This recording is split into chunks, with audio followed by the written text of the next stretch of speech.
The dirt on my husband's grave wasn't even settled when Carla pulled the contract out of her designer handbag. We were standing in the cemetery parking lot. The gray sky spitting a cold, miserable rain that matched the ache in my chest. I was watching the last of the mourners drive away, feeling like half of my soul had been buried 6 feet under. Martha, Carla said, her voice sharp enough to cut glass. We need to handle this now. The bakery can't run itself while you're wallowing. I turned to look at my daughter-in-law. She was wearing a black dress that was too short, too tight, and definitely too expensive for a funeral. Her eyes were dry, hidden behind oversized sunglasses that probably cost more than my first car. Beside her, my son David looked at his shoes. His face pale and drawn. He was grieving his father. But he was also terrified of his wife. I could see it in the way he hunched his shoulders, making himself smaller. Carla, I whispered, clutching my rain-soaked coat. Can't this wait? We just buried Frank. Business doesn't wait for grief, Martha, she snapped, thrusting a thick stack of papers at me. Look, Frank is gone. You're 62. You have arthritis. You can't knead dough at 4 in the morning anymore. David and I want to help. We want to take the burden off you. Help? I asked, looking at the document. The title at the top read, Transfer of Ownership, Sweet Legacy Bakery, LLC. Yes, help, she said, her tone softening into a fake, sugary sweetness that made my stomach turn. Sign the LLC over to me. I'll become the managing member. I'll handle the vendors, the payroll, the stress. You just stay home and heal. We'll even keep you on the payroll as a consultant. Free money, Martha. I looked at David. Son. He looked up, his eyes pleading. Mom, maybe she's right. You look exhausted. And Carla has ideas. She wants to franchise. She wants to modernize. Modernize, I repeated. That was Carla's code word for fire everyone and buy cheap ingredients. Just sign it, Martha, Carla hissed, dropping the act. She pulled a pen from her purse and clicked it aggressively. If you don't, the bakery will fail. You know the numbers haven't been great lately. Do you want Frank's legacy to die with him? That was the dagger. She knew exactly where to twist it. Frank loved that bakery. It was our life. The thought of it closing, because I was too old or too sad to run it, was unbearable. But there was something Carla didn't know. Something Frank and I had spent the last 6 months agonizing over. In hushed whispers at the kitchen table, I looked at the contract again. It was a total transfer. Assets, liabilities, operational control. Are you sure you want this, Carla? I asked, looking her dead in the eye. It's a heavy responsibility. There are complexities.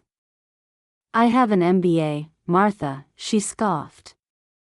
I think I can handle selling muffins. Just sign the damn paper, so we can go.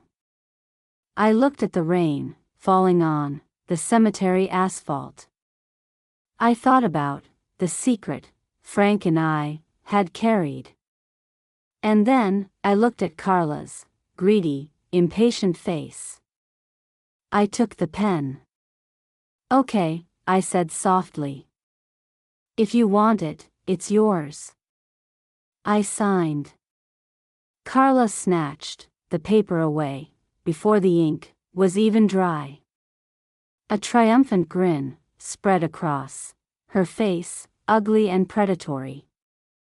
Finally, she said, checking her reflection in the car window. David, get the car. We have work to do. She didn't offer me a ride. She didn't hug me. She just got into their leased BMW and sped off, leaving me standing alone in the rain with my husband's ghost. The next morning, the reign of terror began. I wasn't even allowed in the building. When I showed up at 6 in the morning, out of habit, my key didn't work. Carla had changed the locks overnight. By noon, my phone was blowing up. Mrs. Higgins called me in tears. Our head baker for 20 years. She fired us, Martha, she sobbed. She fired everyone over 50. She said we were off-brand and inefficient. She brought in a bunch of kids who don't know the difference between yeast and baking powder. I drove to the bakery. I pounded on the glass door. Carla was inside, directing a team of movers who were hauling out Frank's vintage Italian espresso machine. His pride and joy. She saw me, smiled, and unlocked the door. Carla, what are you doing? I demanded. That machine was Frank's. It was old junk, she said dismissively. I sold it this morning for $5,000. We're replacing it with pod machines. Faster. Cheaper. And the staff? Mrs. Higgins? Too expensive, Carla shrugged. I'm cutting overhead. Look, Martha, go home. You're a consultant now, remember? Consult from your couch. She turned her back on me to yell at a mover. Careful with that. That's cash in my pocket. I went home. I sat in Frank's armchair and stared at the wall. I felt hollowed out. I had lost my husband, and now, in less than 24 hours, I had lost his legacy. But then, 3 days later, David called me. Mom, he sounded frantic. Where are you? I'm at home, David. Why? Carla. She's gone. Gone? Gone where? Cabo, he said, his voice cracking. She took the corporate card. She transferred the entire operating account, $80,000, into her personal account. She said she needed a vision quest to plan the rebranding. She left me here to deal with the angry customers. I closed my eyes. $80,000. That was every penny we had in the bank. She posted on Instagram. David continued miserably. She's on a yacht, Mom. She's drinking champagne. The caption says, "New owner, new life. Boss babe." I hung up the phone. I walked to the kitchen and made myself a cup of tea. It was time. I went to my bedroom closet and pulled down the heavy metal lockbox Frank kept on the top shelf. I dialed the combination, "Our anniversary," and opened it. Inside was a thick file folder marked in red, "Internal Revenue Service. Audit 2024 to 2025. You see, Frank hadn't just been a great baker. He had been a terrible bookkeeper. For 5 years, he had tried to handle the taxes himself to save money. He had made mistakes. Massive, compounding mistakes. 6 months ago, the IRS had audited us. They found unpaid payroll taxes, misclassified assets, and years of underreported income. It wasn't malicious, just incompetence. But the IRS doesn't care about intent. The final settlement letter had arrived the week before Frank died. Total amount due: $450,000. The $80,000 in the operating account wasn't profit. It wasn't rebranding money. It was the first installment of a payment plan we had negotiated to keep them from seizing the building. I picked up the phone and dialed the number for Agent Miller, the IRS case officer who had been hounding us for months. "Agent Miller," I said, when he answered. "This is Martha, from Sweet Legacy Bakery." "Mrs. Thomason," his voice was stern. "I was expecting a payment yesterday. The 80,000. It didn't clear." "I know," I said calmly. "I'm calling to update you on a change of ownership. As of 3 days ago, Sweet Legacy Bakery LLC has been fully transferred to a new managing member. She has assumed all assets and liabilities." There was a pause. The sound of typing. "Do you have the documentation?" he asked. "I do. Signed, notarized, and filed with the state. Her name is Carla Thomason. And I believe she is currently in possession of the $80,000 you are looking for. She moved it to her personal account yesterday." "Is that so?" Agent Miller's voice dropped an octave. It went from bureaucrat to predator. "Moving corporate assets to a personal account while under a federal tax lien is highly illegal, Mrs. Thomason. That's piercing the corporate veil. That's tax fraud." "I thought you might say that," I said. "Would you like her current location?" "I believe she's at the Four Seasons in Cabo San Lucas. She's posting her location publicly." "Send me the contract," he said. "We'll handle the rest." I scanned the contract Carla had forced me to sign. The one where she arrogantly claimed all rights, titles, interests, and obligations of the company. She hadn't bothered to read the obligations part. She hadn't bothered to ask about the complexities I tried to warn her about. She just saw the bank balance and grabbed it. 24 hours later, the show began. David called me, again. This time, he wasn't just frantic.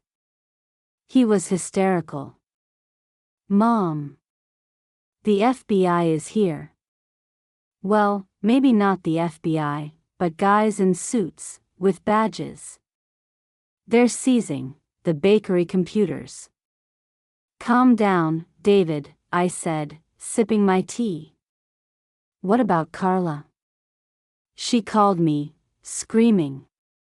She tried to pay for her hotel suite, and her cards were declined. All of them. Even her personal ones. She says her accounts are frozen." "Imagine that," I said. "She's stuck in Mexico, Mom. They won't let her leave the hotel until the bill is paid. She wants me to wire her $5,000 right now. She wants me to sell my car." "Don't you dare," I said sharply. "David, listen to me. Your wife stole federal tax money. That $80,000 was for the IRS. When she moved it to her personal account, she committed a felony. If you send her a dime, you're an accessory." Silence. Long, heavy silence. "The IRS?" he whispered. $450,000 in back taxes, David. That's what she signed up for. That's the legacy she wanted to save. She didn't know. She didn't ask. She told me to sign. She told me she had an MBA. She told me business doesn't wait for grief." "Oh my God," David breathed. "She's going to jail." "She might," I said. "Or she'll be paying the government for the rest of her life. Either way, the bakery is gone, David. They'll seize the assets to cover the debt. The mixers, the ovens, everything. But what about you?" "I'm a consultant," I said dryly. "And consultants get paid, whether the business fails or not. But since there's no money left, I suppose I'm just retired." Carla spent 4 days in a Mexican detention center after the hotel called the police for theft of services.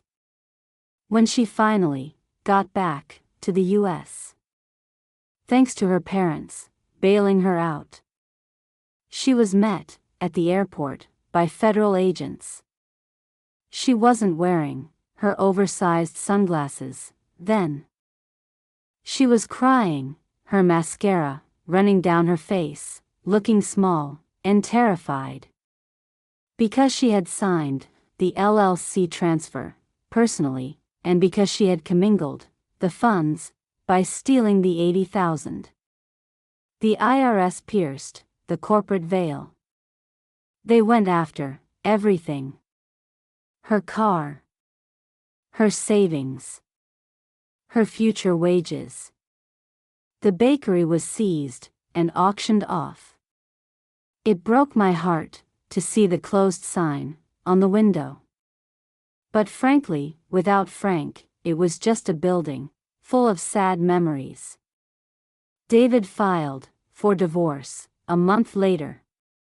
It turns out, when your wife bankrupts you and tries to make you an accomplice to federal crimes, the romance dies pretty quickly. 6 months later, I was walking through the farmer's market when I saw a familiar face. Mrs. Higgins.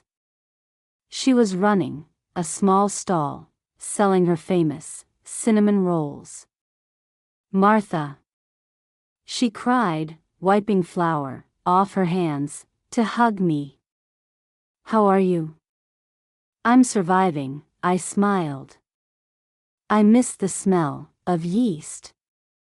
Well, she lowered her voice. I'm looking for a partner. Someone to handle the early morning shifts. I can't do 4 in the morning anymore. I looked at the small stall. It was humble. No fancy espresso machines. No modernization. Just good, honest baking.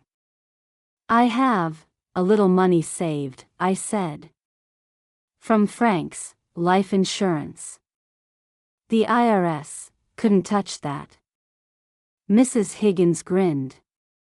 How do you feel about Martha and Mary's? I think, I said, putting on an apron. That sounds like a perfect legacy. As for Carla, I heard she's working as a shift manager at a fast food joint across town. The IRS garnishes 25% of her wages every paycheck. Every time I drive by, I'm tempted to go in and order a burger. Just to see if she's modernized the fry station. But I don't. I have bread to bake. And business, as they say, doesn't wait.